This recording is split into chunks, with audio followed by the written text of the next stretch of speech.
We are not known as an angry, ranting, the sky is falling podcast. The Mets won over 100 games last year, and you could have found content that did that. That's not what we're going to do. So these are desperate times, though, and they call for emergency measures.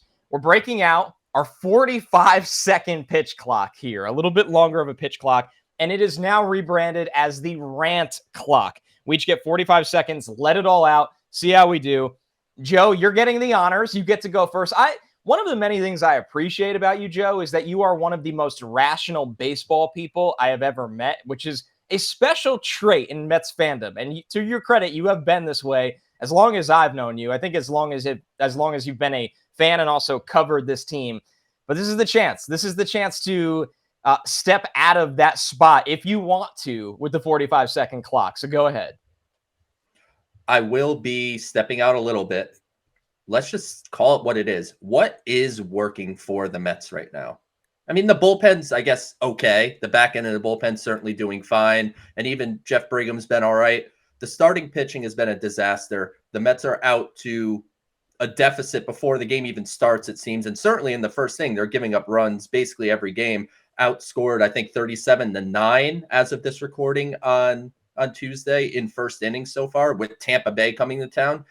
And the offense is not clicking at any level. And you know me, Connor, I'm not as home run obsessed as a lot of people are, but no home runs is not good.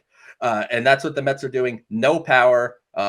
Alonso, Lindor both have OPSs right around 700 or below in May. So the stars aren't performing.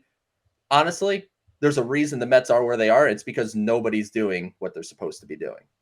Listen, you can't disagree with that. I mean, here we are right now. My biggest problem with the Mets, yes, you could dive into the stats. You could dive into the fact that there's no slugging. There's no home run power. They don't pitch deep into games. They don't pitch well early in games. They don't do basically the two things you have to do to be a winning baseball team. But, Joe, what is bothering me the most right now is as soon as the team scores that first run, which always happens in the first inning against the Mets, it looks like the energy is zapped out of the team. Nobody wants to be there. There's no spark. Now they're not communicating, whether it's in the outfield. They don't do the little things right. They're not consistently driving in runners from third base with less than 2 outs. The aggression that they came out on fire with, stealing bases early in the season, I don't see anymore. They don't play fundamentally sound baseball, which is supposed to be the representation of a Buck Showalter team. And obviously the starters not working into games has limited every single other player, whether it's the hitters climbing uphill, whether it's the pitchers being tired and throwing way too much, the bullpen obviously being overused as well. The Mets right now are a bad baseball team. There's no other way to say it.